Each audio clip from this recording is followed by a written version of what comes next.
Should you buy the Panasonic GH5 or keep your Panasonic GH5 as we head into 2022? I can hardly believe that I'm making another GH5 review in the year 2022. The first GH5 review I made was back in 2018. Here we are 4 years later. This camera still holds up. So I'm gonna run you through basically the specs and everything I love and hate about the GH5. This camera has taken me around the world. I've shot for all of my favorite clients, Red Bull TV, Backcountry.com, Fairmont, all these different companies all around the world. And it's thanks to this one camera. But as we head into 2022, what do I think about the GH5? The first thing is I'm a little bit disappointed in Lumix that they've had so long to release the GH6 and we're still here with the GH5. That aside, basically this camera has almost everything I want. It has 4K 60 frames a second. It has in-body stabilization, great color profiles that are pretty easy to grade in post-production, affordable price tag at around $1,300 to $1,400 on B&H Photo, and it's relatively small, which for me, shooting all these backcountry adventures is huge. So those are the things that I like about the camera,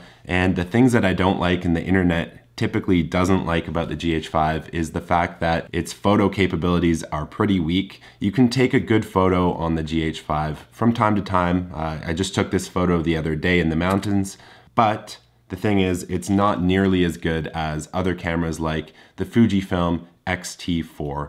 So that's one thing. Photo capabilities, not so good. And then autofocus. The autofocus on the GH5 is notoriously bad.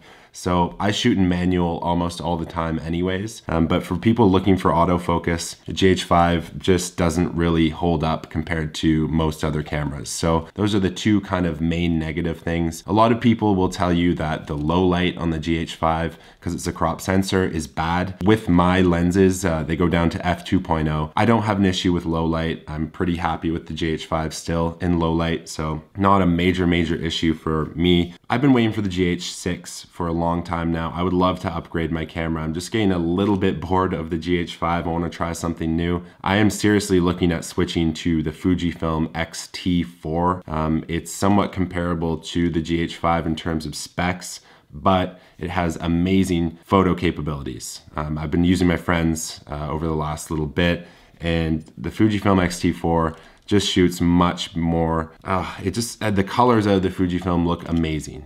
Video wise, I think they're comparable, but it also shoots photos. So in 2022, I'm considering switching to Fujifilm X-T4 if the GH6 doesn't come out soon. I'll keep my GH5s to shoot video, of course, but I don't know. I'm just feeling like it's almost time for a change. Let me know what you guys think about that change below. But overall, I really have to thank the GH5 for so much. You know, I built my entire career off this camera. Even today, I just got back from shooting a few days in the backcountry with the GH5. And as always, it really does hold up. You know, it's weather sealed. It doesn't have any issues with the batteries. I feel like the batteries in cold weather last a long time. And it's basically launched my entire career. So if you're thinking of keeping your GH5, I would, you know, selling it, you might get 800 bucks. If you're thinking of getting a GH5 in 2022, I would highly recommend getting the GH5 if you're into film production and you want a lightweight, affordable camera. But to be honest, in 2022, I think it's almost time that the GH5 might lose a little bit of its space in the market. I think other companies are gonna kind of come out way ahead. If they don't release the GH6 soon,